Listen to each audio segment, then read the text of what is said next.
दोस्तों आप सभी को जय मसीह की। परमेश्वर आप सभी को बहुत आशीष दे। एंड आप सब इस बात को ज़रूर जानते होंगे कि हम प्रभु यीशु मसीह पर विश्वास करने वाले लोग के इंतज़ार कर रहे हैं कि बहुत जल्दी हमारा प्रभु यीशु मसीह हमें लेने के लिए बादलों पर आने वाला है और हम सब उसका तैयारी कर रहे हैं, इंतज़ार कर रहे हैं। एंड इससे पहले बाइबल हमें कुछ घटनाओं के बारे में जिक्र करती है कि बहुत सी विपत्तियाँ, बहुत सी चीज़ें हमें इस पृथ्वी पर बहुत से चिन्ह देखने को मिलेंगे, जिससे हम समझ जाएंगे कि हमारा प्रभु यीशु मसीह का आगमन बहुत निकट है, वरन वो जल्दी ही आने वाला है। दिन आज की ये वीडियो उसी के ऊपर होने वाली है। मैं परमेश्वर के एक दास का वीडियो आप लोगों के साथ में शेयर करने जा रहा हूँ, जिसको आप लोग देखेंगे और आप समझ जाएंगे कि प्रभु यीशु मसीह के आने से पहले कौन सी ऐसी चीज़ें जिनको हम देखकर हम समझ पाएंगे इन बातों को कि हाँ, अभी प्रभु यीशु मसीह का आने का समय हो गया है और हमें और भी सतर्क और सावधान और पवित्र होने की आवश्यकता है।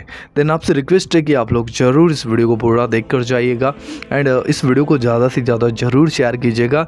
और आप लोगों से यह भी रिक्वेस्ट है कि आप लोग अभी हमारे चैनल पर पहली बार आए हो या फिर आपने चैनल को सब्सक्राइब नहीं किया है तो प्लीज़ ज़रूर सब्सक्राइब कीजिएगा, ताकि हम परमेश्वर के वचन से जुड़े रह सकें और प्रभु यीशु मसीह के आगमन में शामिल हो सकें। क्योंकि बाइबल कहती है कि अंतिम दिनों में अधर्म के बढ़ने से बहुतों का प्रेम ठंडा पड़ जाएगा। तो वचन से हम जुड़े रहेंगे। वचन की सच्चाई को अगर हमने जाना और सीखा, अगर इंतजार में और पवित्रताई में बने रहे तो निश्चय प्रभु यीशु मसीह के साथ हम जा पाएंगे। इसलिए ज़रूर इस वीडियो को पूरा देखिएगा। आइए मैं इस वीडियो को शुरू करता हूँ। प्रभु आपको आशीष दे। यहाँ से 3 बार रात और दिन हो जाएगा, मतलब 3 बार सो के जाग जाएगा। ये कुंभकर्ण सोने गया है। तो प्रभु ने, तुमको मेरी भाषा समझ में नहीं आती। मेरी भाषा में जिसको सोना कहते हैं, तुम्हारी भाषा में उसको मरना कहते हैं। मर गया है लाजर, मैं उसको जिंदा करने जाता हूँ।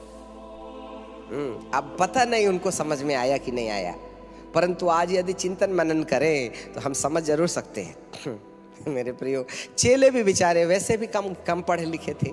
तो उसमें से एक महाशय क्या बोल बैठे मालूम है क्या? ऐसा क्या, तू जिंदा करने जाता है तो चल हम भी तेरे साथ मरने चाहते हैं। अब आप बताइए, मैं यदि प्रभु जी से पूछूं, प्रभु ऐसे उल्टे सीधे अनाड़ियों को तुमने चेला बना के इतनी भारी गलती क्यों की? जब यीशु कह रहे हैं मैं जलाने जाता हूं, तो ये चेले कहते मरने जाते, क्योंकि जलाने और मरने में अंतर समझ में नहीं आता क्या? कई बार यही समस्या सबके साथ भी बनी रहती। दावा तो जरूर करते हैं कि हम प्रभु के चेले हैं, परंतु उसकी बात समझ में आती क्या? यीशु बोल रहा है मैं जलाने जाता हूं और चेले कहते हैं हम चलते हैं तेरे साथ मरने के लिए। खैर छोड़ो उसको। तो कहने का मतलब ये हो गया कि प्रभु जो है मृत्यु को हमारी भाषा में जो है ना, उसको सोना कहते हैं। कान का सोना नहीं, नींद में सोना। इसलिए पहला कुरिन्थियों की किताब में लिखा है 15वें अध्याय के 51, हम सब तो नहीं सोएंगे। मेरे प्रियो, सोना तो जो बेचारे कब्रिस्तान में मर गए, हमारी भाषा में बाइबल कहती है वो सो रहे हैं। क्या बात है। ऐसा वाला सोच के देखिएगा ना, तुम तो बुढ़ापे के बाद निपटने की तारीख का इंतजार कर रहे हैं। बोले बहुत कर लिए, बोले बस बहुत हो गया। ना ना ना ना ना, हम सब सोने जा रहे हैं। इसी कारण से प्रभु यीशु मसीह अपने चेलों को अंत तक वैसे ही प्यार करते रहे जैसे वो पहले करते थे, क्योंकि उनको पहले ही मालूम था कि मैं मर जरूर जाऊंगा, ये मुझको छोड़ जरूर देंगे, तो मैं थोड़ी ना छोड़ने वाला हूँ। मैं तो जी उठने के बाद हर समय तुम्हारे साथ रहूँ। इतनी ऊंची सोच रखिएगा। आज सियाने लोग जब ना अपने अंतिम पड़ाव में आ जाते हैं तो परिवार से उनका दिल उचटने लगता है। बाल बच्चों को उनके हालात में छोड़, चूल्हे में जाए, बोले दिमाग खराब, अब बस हो गया, अपनी ड्यूटी खत्म। हमारा प्रभु ऐसा नहीं किया। उसने चेलों को पहले के समान आखिरी तक वैसे ही प्यार करते रहा, क्योंकि वो चाहते थे कि मैं तो अल्फा और ओमेगा हूँ। मैंने कोई इनको केवल 10-20 साल या 3.5 साल के लिए थोड़ा ही ना चेला बनाया, ये तो करोड़ों साल तक मेरे साथ रहे। अरे तुम मरो तो सही, 24 प्राचीन बना के तो मैं तुमको वहीं न रखूंगा। ऐसी सोच होना चाहिए। इसलिए प्रभु को मालूम था कि ये 3.5 साल के बाद यदि मैं चला भी गया ना, तो इसके बाद ये भी तो एक ना एक दिन शहीद होके मरेंगे ना, तो आएंगे और जाएंगे कहाँ? अरे इन्हीं को तो बिठा लूंगा 12 प्राचीनों को नए नियम के पिता के सिंहासन के सामने। इसलिए मोहब्बत जो है मेरे प्रभु की स्थायी है, याद रखिएगा, टेम्पररी नहीं। आप सोचिएगा टेम्पररी तरीके से, परंतु मेरा प्रभु तो अल्फा और ओमेगा, मर गया, मैं था और हूं और रहूंगा। आऊंगा, ऐसे वाले प्रभु। तो प्रभु जो भी सोचते और बनाते हैं ना, वह अनंत कालिक है, इटर्नल। मर भी गया आपकी भाषा में तो बाइबल कहती है सो रहा है। शरीर तो यहां है, लिसन मी केयरफुली, शरीर तो यहां है जिसको कीड़े खा के गोबर बना दिए, परंतु जीवन वो नहीं था, उसमें कोई रहता था। ये जो घटना है ना, आपको मत्ती की किताब में जब यीशु लाजर की कहानी बता रहे थे, उस समय हमें बहुत बारीकी से समझ में आ जाएगा कि धनवान और लाजर की जो कहानी है, माफ कीजिए शायद मत्ती में नहीं परंतु लूका में होगा, लूका में है 19 पद से 16-19 से, कि एक व्यक्ति था धनवान और दूसरा व्यक्ति था लाजर। दोनों मर गए और गाड़े गए, परंतु दोनों के साथ अलग अलग घटनाएं घटती हैं। ये आपने कहानी पढ़ी होगी, उस पर पढ़ करके हम अपना समय बर्बाद नहीं करना चाहते। लाजर को जबकि उसका शरीर माटी पर दफन कर दिया गया, लाजर को स्वर्गदूतों ने इब्राहिम की गोद में छोड़ दिया। धनवान भी मारा गया और गाड़ा गया, पर वह अधलोक में गया धनवान। तो प्रभु के सामने परिचय शरीर का नहीं है। लाजर को स्वर्गदूतों ने शमशान घाट ले गए, ऐसे नहीं लिखा हुआ है तुम ले जाओ, हम ना ले जाएंगे। स्वर्गदूतों का काम नहीं है किसी को शमशान घाट ले जाना, वह तो शरीर से ताल्लुक छोड़ देता है। इसका मतलब है लाजर का शरीर जिसको हम तुम दफन कर दिए, वो लाजर नहीं है। लाजर तो कोई और है जो शरीर के अंदर रहता था, और वो ये है वो आत्मा और उसके साथ प्राण। Listen me carefully, spiritual body and the spiritual soul, mind, spiritual mind, non material mind, non material body and non material mind, यही हैं जो बॉडी में रहते थे, शरीर में रहते थे। जब मनुष्य के लिए मृत्यु आती है तो आत्मा और प्राण एक साथ शरीर का त्याग करते हैं। और ये आंखें, अब दो प्रकार की आंख है, एक शारीरिक आंख है और दूसरा आत्मिक आंख है। दो कान है, शारीरिक आंख और आत्मिक आंख। कान हमारा चलना फिरना शरीर में जैसे होता है ना, वैसे आत्मा में भी होता।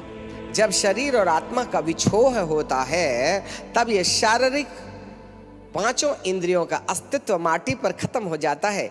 परंतु जिस आत्मा के कारण ये पांचों इंद्रियां हरकत कर रही थीं, वह आत्मा के साथ प्राण, जिसको विज्ञान सोल के रूप में जानती है, इस आत्मा के साथ निकल के बाहर आ जाती है। और बाइबल का प्रभु उसे ही लाजर कहता है। He is the Lazarus, not the body but the spirit and soul is called the Lazarus। आप ये नहीं है जो बैठ करके डियो लगा रहे हैं, बटर ब्रेड खा रहे हैं, वरन इसके अंदर है। मृत्यु के बाद वह कभी नहीं मरता। या तो वह सुखलोक में इब्राहिम की गोद में जाएगा, या फिर धनवान के साथ अधलोक में जाएगा।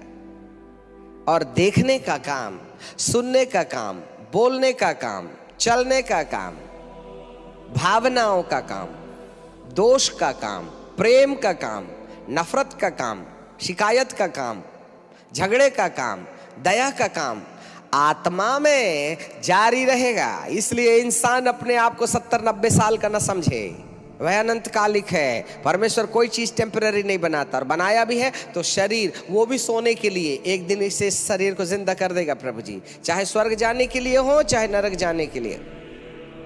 इस काया को आप मत कह दीजिएगा। इसलिए प्रकाशित वाक्य में यदि हम अंतिम पर चले जाएं, उसके 20वें अध्याय में, book of Revelation chapter 20 and verse 5, वहां पर बाइबल कहती है, और जब तक ये 1000 वर्ष पूरे ना हुए तब तक शेष मरे हुए जी ना उठे। इसका मतलब मरे हुओं का जी उठना जरूरी है, चाहे वह धर्मी प्रकार के पाप इंसान रहे हों चाहे पापी प्रकार के इंसान रहे हों, हर एक का शरीर जिंदा होगा। माय गुडनेस, इतना डिप कौन सोचेगा। अब आगे लिखा है, शेष मरे हुए जी न उठे, यह तो पहला मराता को पठान। 6वें पद में लिखा है, और पवित्र वह है जो पहले पुनरुत्थान का भागी होगा। पहला पुनरुत्थान, और हिंदी मात्र एक ऐसी बाइबल है और भाषा है जिसमें पुनरुत्थान और मृतकोत्थान दो बातें लिखी हैं। जो प्रकाशित वाक्य है उसके 20वें अध्याय के 5वें पद में यदि मैं पढ़ूं तो वहां बाइबल कहती है, जब तक कि ये 1000 वर्ष पूरे ना हुए तब तक शेष मरे हुए जी ना उठे, यह तो पहला मृतकोत्थान। धन्य और पवित्र वह है जो पहले पुनरुत्थान का भागी। इंग्लिश में first resurrection and the second resurrection. English में शब्दों की कमी के कारण फर्स्ट एंड सेकंड लगा दिया गया, परंतु जो भाषांतर हिंदी भाषा में लिखा गया है उसको पहले पुनरुत्थान और दूसरे पुनरुत्थान को, पहले पुनरुत्थान को तो पुनरुत्थान कहते हैं, परंतु दूसरे पुनरुत्थान को मृतकोत्थान कहते हैं। अब ये थोड़ा सा उलझा हुआ शब्द है, मैं आपको बताना चाहते हैं, और वह ये है कि जब प्रभु यीशु मसीह का दूसरा आगमन होगा तो वे सुखलोक होते हुए आएंगे और सारे धर्मी लोगों की आत्मा जो इब्राहिम की गोद लाजर के साथ थे, उन आत्माओं को लेकर मध्य आकाश में रहेंगे, बादलों में रहेंगे, और वे बादल में ही रहेंगे। उस समय पहला थिस्सलुनीकियों 4:16 के अनुसार वे मृत्यु को ललकारेंगे। ललकार तो उन तमाम धर्मी लोगों के शरीर को जो यीशु के साथ सुखलोक से इब्राहिम की गोद में निवासने वाले मध्य आकाश में रहेंगे, केवल उन्हीं के शरीर से वह मृत्यु को डांटेंगे, और केवल उन्हीं का शरीर मुर्दों में से जिंदा होगा जिनकी आत्माएं इब्राहिम की गोद में लाजर के साथ सुखलोक में विश्राम कर रही थी। इन लोगों के शरीर मुर्दों में से जिंदा हो जाएंगे। तब प्रधान दूत का शब्द सुनाई देगा, अर्थात हर एक धर्मी आत्माओं को वह उनके अपने अपने शरीर में प्रवेश कराएगा, और जैसे वो निकल के बाहर आएंगे तब तुरही का शब्द सुनाई देगा, पिछली तुरही फूकी जाएगी, अब मुर्दे जी उठेंगे, हम बदल जाएंगे। तब जय ने मृत्यु को निगल दिया, यह नारा सुनाई देगा। यह है पहला पुनरुत्थान, और वे सब यीशु मसीह के साथ उठा करके सुखलोक के भी ऊपर अपना शरीर पहन करके जाएंगे। Listen me carefully. वे सुखलोक में जो स्वर्ग के नीचे थे फिर धरती पर आएंगे शरीर पहनने के लिए, और अपना अपना शरीर पहन करके वे फिर से सुखलोक के भी ऊपर स्वर्गलोक में, जहां नया जेरूशलेम है, स्वर्गीय जेरूशलेम है, स्वर्ग की आदन की बाटिका, वहां ले जाके प्रभु रख देगा। अब यहां पर धरती पर 7 साल का महाक्लेश काल होगा। लोग पैदा होते और मरते रहेंगे। तब प्रकाशित वाक्य के 4थे अध्याय अर्थात 5वें अध्याय के बाद इतिहास उन लोगों के लिए खुलेगा जो धरती पर रह जाएंगे।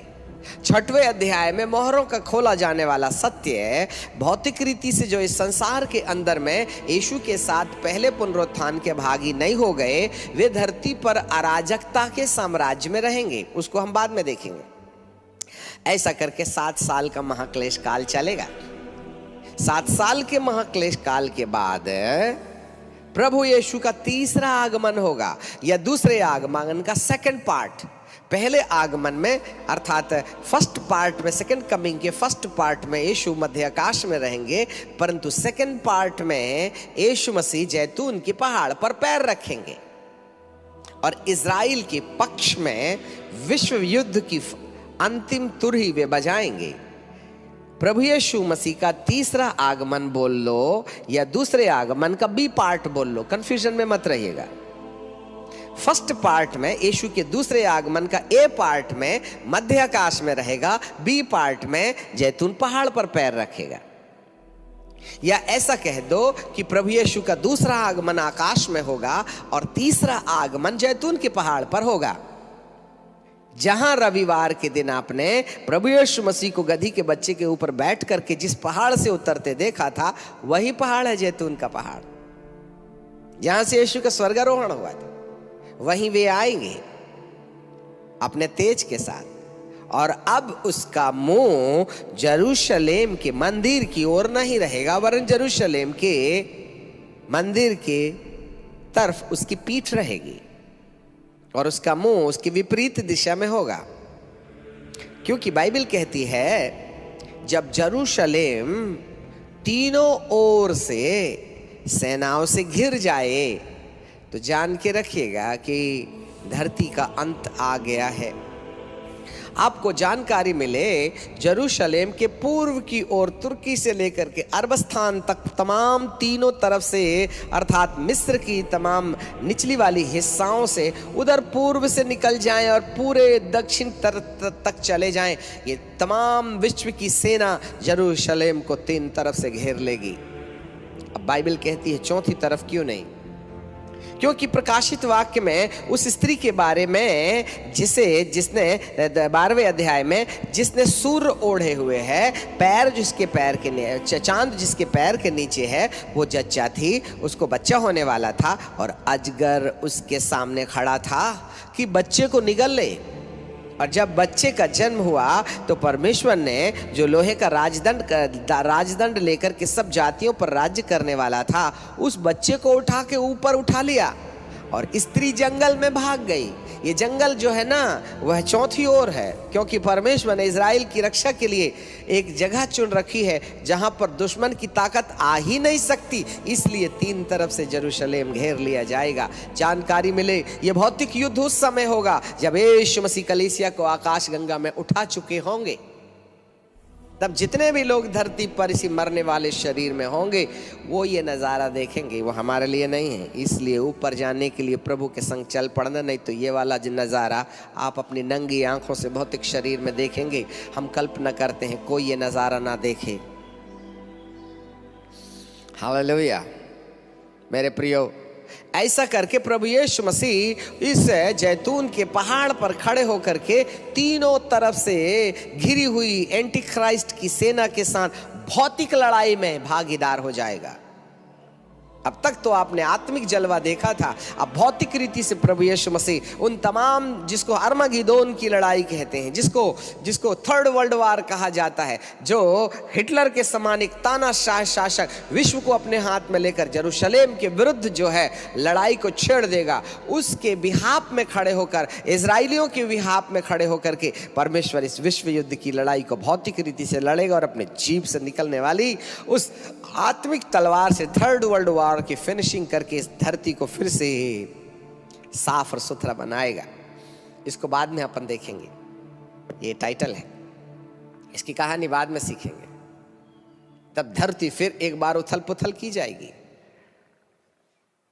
जिन लोगों ने अंधकार की सत्ता का निशान लगा रखा RFID चिप के द्वारा, जिन्होंने 666 हाथ में और माथे पर लगवा रखा है, वे हमेशा हमेशा के लिए इस धरती में से नष्ट किए जाएंगे।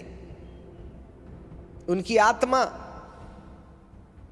अधोलोक में डाल दी जाएगी, उनका शरीर माटी पर दफन कर दिया जाएगा। पर याद रखना, उनके शरीर और जिन लोगों ने यीशु के दूसरे आगमन में मुर्दों में से जी उठने की अनुभव नहीं पाए थे, वे सब धरती पर बने पड़े रहेंगे। जी हाँ, दैन इसके बाद में प्रभु इस धरती को उथल पुथल करके फिर से शेष पुनरुत्थानित लोगों को अपने साथ ले जाएगा, जो 7 साल के महाक्लेश काल में उद्धार पाएंगे। यही है वे बालक जो जच्चा से बच्चा हुआ, और परमेश्वर ने 7 साल के महाक्लेश काल के 3.5 साल के मिडिल के बीच में लाखों करोड़ों जिसमें इस्राएली, मिस्री और आसुरी 3 प्रकार की जाति के लोग होंगे।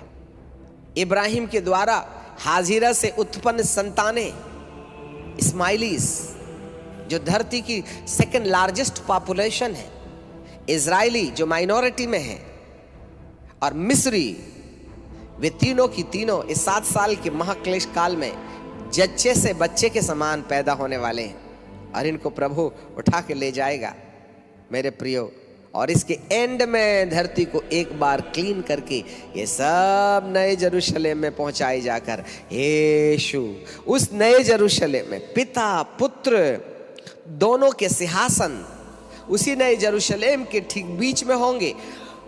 और जितने ही मुर्दे जी उठे, जितने जीवित दशा में बदल गए और जितने 7 साल के महाक्लेश काल में उठाए गए, जिन लोगों ने 666 की मोहर नहीं लगाई थी और प्रभु के लिए प्राण देने के लिए तैयार रहे, वे सब धरती के अंदर आएंगे नए यरूशलेम में बैठकर, और यहाँ इसी धरती में 1000 साल का राज्य स्थापित करेगा प्रभु मेरे प्रियो। यही धरती, इसलिए बीच में हमने जो आपको वचन दिया था, ये धरती परमेश्वर नाश नहीं करेगा वरन इसका रूपांतर करेगा।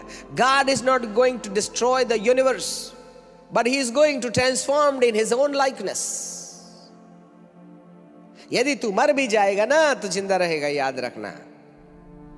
इसलिए ये पेड़ रहेंगे, पौधे रहेंगे, लोहा रहेगा, सोना रहेगा, चांदी रहेगा, पर सूरज और चांद की आवश्यकता 1000 साल में समाप्त हो जाएगी, क्योंकि आकाश कागज के समान लपेट दिया जाएगा। आंधनी चांदनी का कोई काम नहीं होगा, क्योंकि धर्म का सूर्य यीशु और पिता परमेश्वर संपूर्ण यूनिवर्स में और इसी प्लैनेट में प्रभु 1000 साल का राज्य स्थापित करेंगे।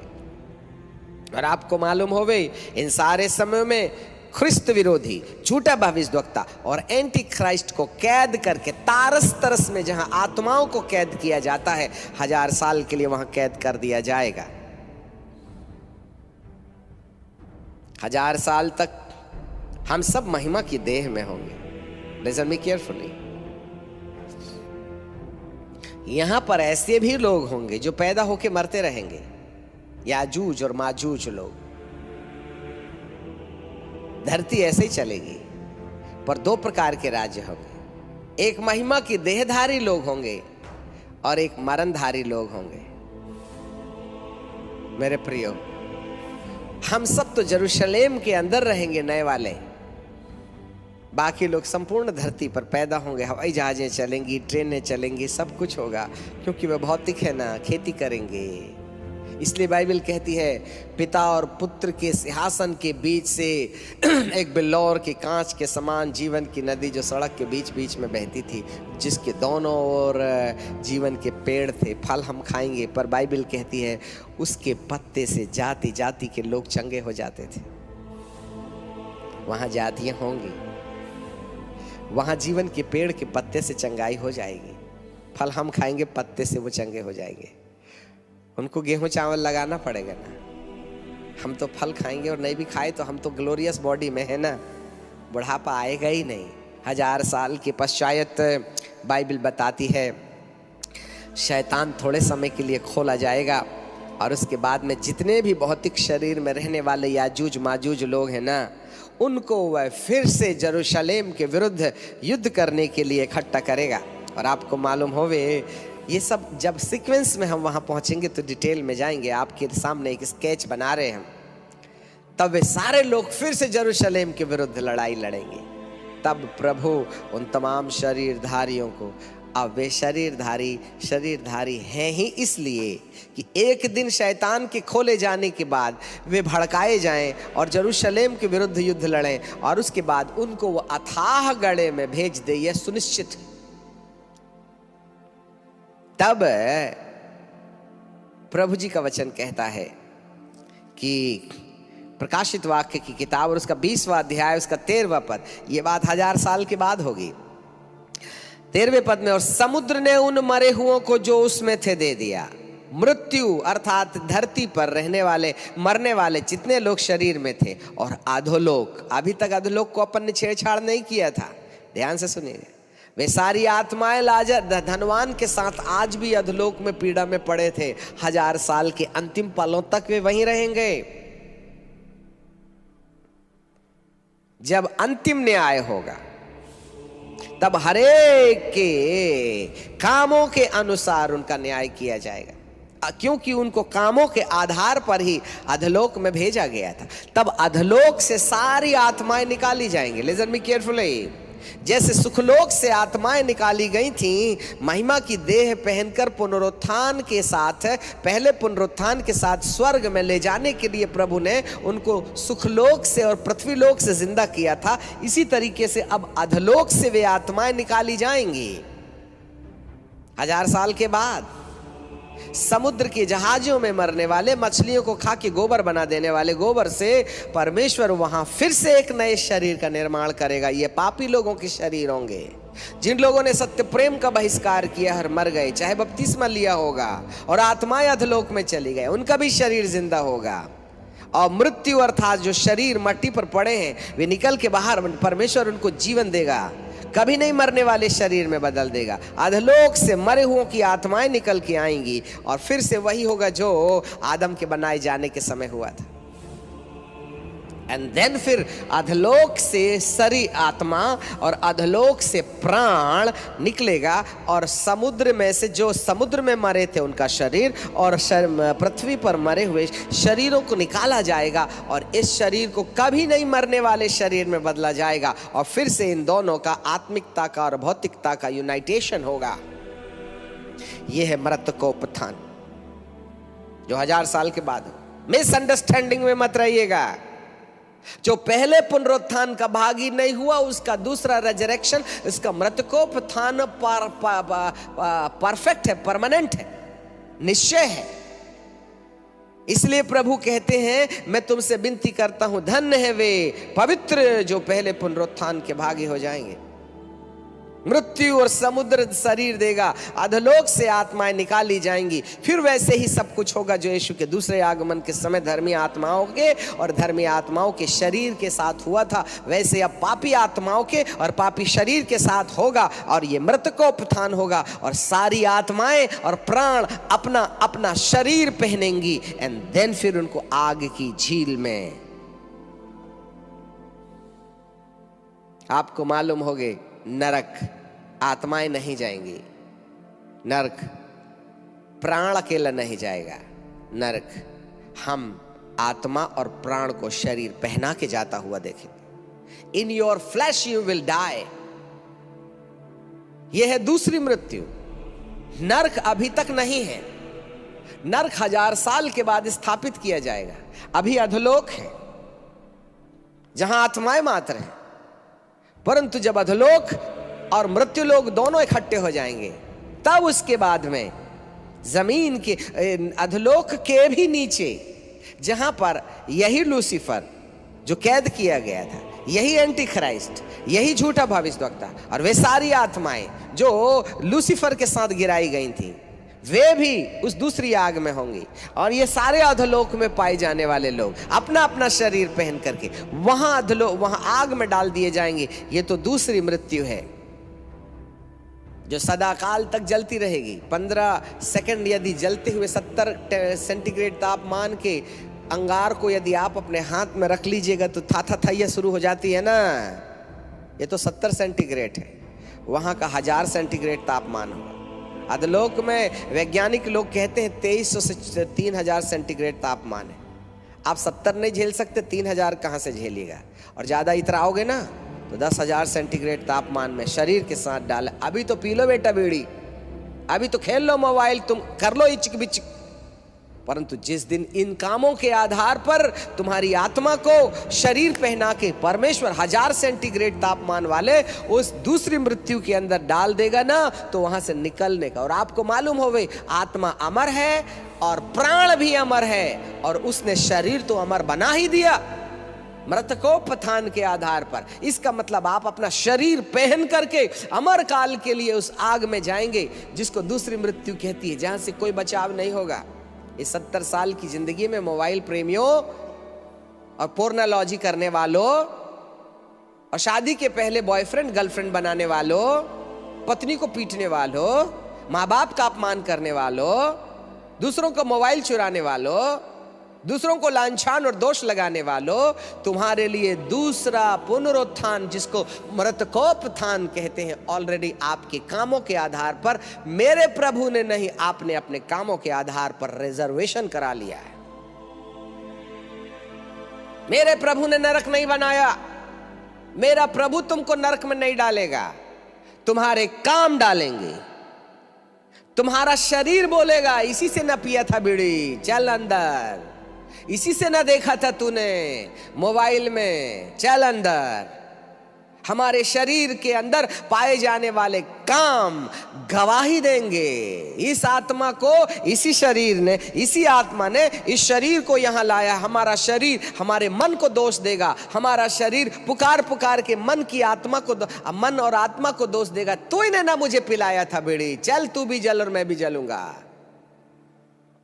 मजाक नहीं करना परमेश्वर के वचन की सच्चाई। मेरा प्रभु किसी को नरक नहीं भेजता, मेरे प्रभु ने नरक नहीं बनाया, मेरे प्रभु ने अधलोक नहीं बनाया। ये आपके कर्मों की सजा है। आप नरक के माता पिता हैं, आप अधलोक के माता पिता हैं। आपने अपने कर्मों के द्वारा परमेश्वर पर दबाव दिया है कि ऐसी रचना करे जहां पर मृतकोत्थान के आधार पर हम शरीर पहन करके अमर काल के लिए उस दूसरी मृत्यु की आग में डाल दिए जाएं। मजाक नहीं करना। ये मेरे प्रियो, शरीर अमर है, या तो पुनरुत्थान के साथ में स्वर्ग में जाएगा या मृतकोत्थान के साथ में नरक में जाएगा। मेरे प्रियो, यहां पर मेरा परमेश्वर कोई भी चीज टेम्पररी नहीं बनाता। इसलिए बाइबल कहती है हर एक आंख, यदि शरीर की आंखों ने नहीं देखा तो क्या हो गया, आप अधलोक में उसको देखिएगा। यीशु का दूसरा आगमन सृष्टि की हर रचना के लिए खुला होगा। देखो, वह बादलों के साथ आने वाला है। हर एक आंख, चाहे सुखलोक में रहने वाली आत्माएं हो, वो तो देखेंगी देखेंगी क्योंकि उसी के साथ आएंगी। चाहे अधलोक में रहने वाली आत्माएं, वो तो उसको देखेंगी ही देखेंगी। मेरे प्रियो, परमेश्वर जिसका नाम अल्फा और ओमेगा है, कोई चीज टेम्पररी नहीं बनाता। इसलिए बुढ़ापे में ये ना सोच लेना कि अपनी तारीख के दिन गए। एक दिन चाहे धर्मी हो या पापी हो, इसी शरीर को फिर से इसी आकार में कभी नहीं मरने वाले रूप में देखेगा। या तो ऊपर जाने के लिए, जिसको पहला पुनरुत्थान कहते हैं, या दूसरा पुनरुत्थान जिसको हिंदी मातृभाषा में मृतकोत्थान कहते हैं, वे जमीन की गहराई में डाले जाएंगे। परमेश्वर आपके मन की आंखों को खोले। मैं आपको डराना नहीं चाहता हूं, परंतु ये तो सत्य है। आपके मानने और नहीं मानने, आपके विश्वास करने और नहीं करने से परमेश्वर की सच्चाई को आगे पीछे एक सूत भी नहीं किया जा सकता है। बुद्धिमानी यही है कि आज हम परमेश्वर के वचन को समझ